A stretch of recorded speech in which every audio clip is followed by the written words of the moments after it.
Alright, so today I want to introduce you to the red stripe ball python. The red stripe is a single codominant gene. You can actually make a super with 2 copies of the red stripe. And as a standalone gene, I would say it looks really similar to a normal ball python, except it's a little more kind of a reddish orange color compared to a normal. And it definitely changes the pattern on the side of the snake compared to a normal. Usually on your normals you have kind of like a Roswell gray alien head kind of a pattern. And the red stripe actually changes that into kind of a rectangular block pattern on the side of the snake. Kind of an interesting effect. And a lot of times the red stripe will also have stripes on the top of the snake, especially in combinations. As a matter of fact, if you actually take red stripe and mix it with a lot of combos, sometimes it'll really jumble up and scramble the patterns on the sides of the snake. It's pretty awesome. So I'm going to jump over the internet and I want to show you the potential of the red stripe ball python. Alright, so I'm going to jump over here on Morphmarket.com, and this is what a red stripe looks like. Take a look at this. And at first glance, you're probably thinking, hey, that looks a lot like a normal ball python. That's kind of what I thought of at first when I started looking at red stripes. As a matter of fact, there's a lot of red stripes over here that a lot of people say this is possible red stripe, because sometimes it's kind of difficult to tell the difference between a normal and a red stripe, especially if you have normals that kind of look like this. And this one is probably one of the most classic examples of the red stripe. You can kind of see the patterns up on the side. They're kind of like, instead of alien heads, they're almost like these solid blocks without any pattern in it. Sometimes you can see a little bit of pattern, but a lot of times you kind of get solid blocks. And sometimes it's kind of hard to tell that this is actually a red stripe. And I've actually seen normals that are kind of this color too, kind of an orangish, kind of a reddish orange color. So I'd say in some cases it can be a pretty subtle morph, but in some cases, I'm guessing if you like had a whole clutch of, you know, half normals and half red stripes, you could probably easily tell the difference between a normal and a red stripe. But if you actually, you know, had a whole bunch of genes in the mix and then you popped out one snake and you're kind of scratching your head, all right, is this a normal or is this a red stripe? It might be kind of difficult to figure out if this is a red stripe. So here's what happens if you actually take 2 red stripes and you breed them together. 25% of the time you make a super red stripe. Take a look at this. You can definitely tell the difference here. It has a really strong effect on the color and the pattern. And it's kind of interesting, in the super you get this really strong stripe right down the top of the back, and it really scrambles up the sides and really makes it really pixelated on the sides of the snake. As a matter of fact, I was kind of wondering what the price was on this. There wasn't a whole lot of supers over here, and the supers are like $850. You can actually pick up red stripes really inexpensive. It's a pretty awesome project to get into. So I'm going to show you some of these other genes, mixing red stripe in with some of the more visually dominant genes so you can actually see the effect of the red stripe. And one of them is actually the pinstripe. This is the pinstripe. And when it comes to visual dominance, usually if you take pinstripe and you mix it in with something else, most of the times you can tell that pinstripe is in the mix. It's really visually dominant in a lot of cases. And usually it's kind of tricky with the pinstripe because the pinstripe already has this really solid stripe right down the back, similar to the red stripe.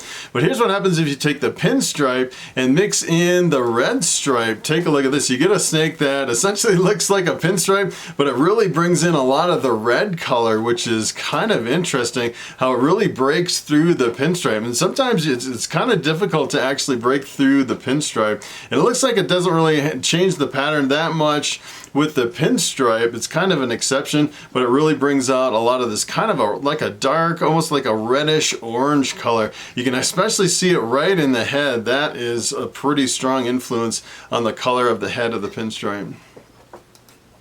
So here is the Mojave. The Mojave is actually in the blue-eyed leucistic complex. The Mojave is pretty awesome because you can make really bright white snakes. If you make like a Mojave lesser, it's an all-white snake with blue eyes. And then you can also make the purple passions and the mystic potions, which are also in the blue-eyed leucistic complex, but they make kind of a purplish snake instead of the bright white snake. And here's what happens if you work red stripe into the Mojave. Take a look at this. This is pretty amazing effect. effect between the red stripe and the Mojave. You can definitely see it's really scrambling up the pattern on the side and really bringing out a lot of really dark color right down the top of the snake. Pretty amazing combination. As a matter of fact, you can see a little bit of kind of pattern reduction and pixelation. If you actually go back to the Mojave, usually the Mojave has kind of these like keyhole patterns in the sides of the snake, and if you actually take a look at this, it kind of reduces them. You still get a little bit of keyholing, but it kind of breaks them up and kind of reduces the pattern overall. And you can definitely tell in this one it has a pretty strong stripe right down the back of the snake. So here is the lesser. The lesser is also in the blue-eyed leucistic complex, and I'd say the lesser is the king of white snakes. If you mix the lesser with anything in the blue-eyed leucistic complex, you'll actually get a completely white snake with blue eyes. And there's quite a few genes in the blue-eyed leucistic, like the lesser, the Mojave, the bamboo, the mystic, the phantom, the special, the mocha. All those are actually in the blue-eyed leucistic, and you actually breed a lesser with one of those and you'll get the all-white snake. And here's what happens if you were lesser into the red stripe. Take a look at this. You can definitely see that it really changes the pattern on the side of the snake. It really kind of breaks it up. If you go back and look at the lesser, usually the lesser kind of has more of like these floating alien heads on the sides of the snake. Usually they're pretty rounded, and then if you actually look at the influence of red stripe, it really makes them like these sharp daggers, which is kind of an interesting effect on the patterns on the sides. And it also brings in kind of the darker reddish brown color on the top of the snake. Pretty amazing. So here is fire. Fire has a really strong effect when you mix it with red stripe. Fire is actually in the black-eyed leucistic complex. So you breed two fires together, you get an all-white snake, but instead of blue eyes like the blue-eyed leucistic complex, you get black eyes in the black-eyed leucistic complex. And fire is also allelic with a couple other genes. It's actually allelic with vanilla. You can make the fire vanilla, which is known as the vanilla scream, or you can mix it with disco and make the disco Inferno, which is the disco fire. And both of those are really amazing combos, and it just really scrambles up the pattern. And here's what happens if you work fire into the red stripe. Take a look at this. This is a pretty dramatic effect. Take a look at the pattern on the sides of the snake. It really jumbles it up, and you can definitely see the influence of the stripe coming on the top of the snake from the red stripe, and really a lot of this reddish orange color coming in on the sides. You can definitely see why they call it the red stripe, because a lot of times it'll bring in like a reddish orange color, and at the same time it'll give you a stripe on some of the snake. It doesn't really give you a stripe on all the snake. It usually seems like it's just mainly on the head and the tail, but in some cases you see a really strong stripe all the way down the snake. So here is the banana. When it comes to visual dominance, I'd say probably number one is albino. You mix anything with an albino and you get a snake that looks like kind of a jumbled up albino pattern. And pretty much right under albino is the banana. The banana is really visually dominant, and a lot of times it'll really dominate other genes when you mix things into banana. As a matter of fact, I've actually produced some banana pastels, and it completely overwhelms the pastel, where you can't even see that pastel is in the banana. Let me tell you, banana can make some really amazing combos if you mix it with the right gene. And here's what happens if you take banana and work it into the red stripe. Take a look at this. This is pretty amazing. It's essentially, you get a snake that it looks pretty much like the banana. You can see it's really visually dominant, but you can actually see the little bit of the color from the red stripe kind of breaking through a little bit. But kind of the interesting thing is it really takes a lot of the pattern from the red stripe. You see this really strong stripe right down the back of the snake, and it kind of gives you these block patterns on the side, which is kind of an interesting effect when you mix red stripe with a lot of combinations.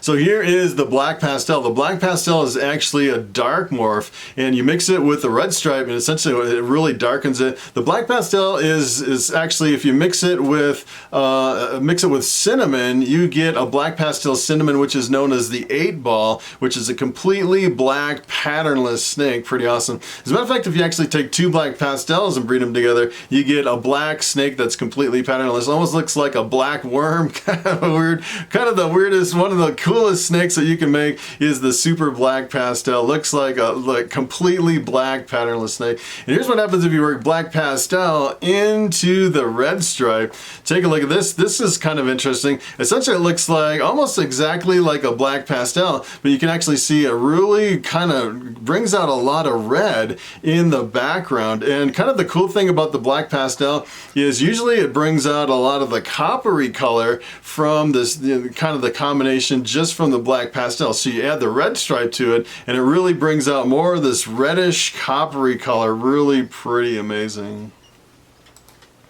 So here's the last one I wanted to show you. This is actually a clown. The clown is recessive, so you need 2 copies of the clown for a visual. And I'd say as far as combinations are concerned, I'd say the clown is probably the king of combos as far as recessive genes. It makes some fantastic combinations. As a matter of fact, if you look at a clown by itself, I'd say it's not really that impressive. And then when you start mixing other things in with the clown, you can make some of the most mind-blowing combinations in all of ball pythons. And here's what happens if you work red stripe into the clown. Take a look at this. This is kind of interesting effect. As a matter of fact, this one has a nickname called the Magma, which is kind of an interesting name. Essentially, it's a clown with a lot of this kind of a reddish dark color in the background of the snake. Makes for a really amazing combination. As a matter of fact, this is probably really expensive. A lot of these clowns are really high. This one actually sold for $2,500. Pretty amazing combination. Alright, so it is time for the question of the day. And John Mendoza asks, when you're starting out in ball pythons, is it better to buy more females and fewer males? And that is a very good question. As a matter of fact, when I first started in ball pythons, I was basically buying all my snakes in pairs. So I'd buy a male and a female ball python. And then a couple years later, I realized that I really didn't need all those males. I could actually breed 1 male to up to 3 females, or even more. Some people breed, up to 4 or 5 females with 1 male. And then I felt like I had too many males. And now I've kind of switched my whole game plan, where I'll actually have pretty much back to like a 1-to-1 ratio of males to females. And what I'll do is I'll take one of my males and breed it through my collection and produce a whole bunch of hatchlings of that specific gene. And then the next year I'll use a different male and put the other one kind of on the back burner. And that way every year I have new and fresh genes coming out. And a lot of times, people will be like, hey, can you produce more of this? Because I want some more coral glows or something like that. Where maybe one year I won't produce coral glows. And I think it's a better balance. You're not always producing the same thing all the time. And then keep in mind, if you're actually starting out in ball pythons and you buy hatchling females, they actually take quite a bit longer to grow up. So they take like 2 to 3 years before they mature, before they can lay eggs. So I would suggest if you're just starting out, you may consider buying all females and then setting on the females until they're mature and then jump in on the males. Or a lot of people, what they'll do is they'll buy fully mature adult females ready to go. And then you can buy, you can actually buy like it's just a few females and then 5 or 6 males, and then just keep rotating the males through the females that way. So that is pretty much it. Thanks for watching, and I will see you in the next video.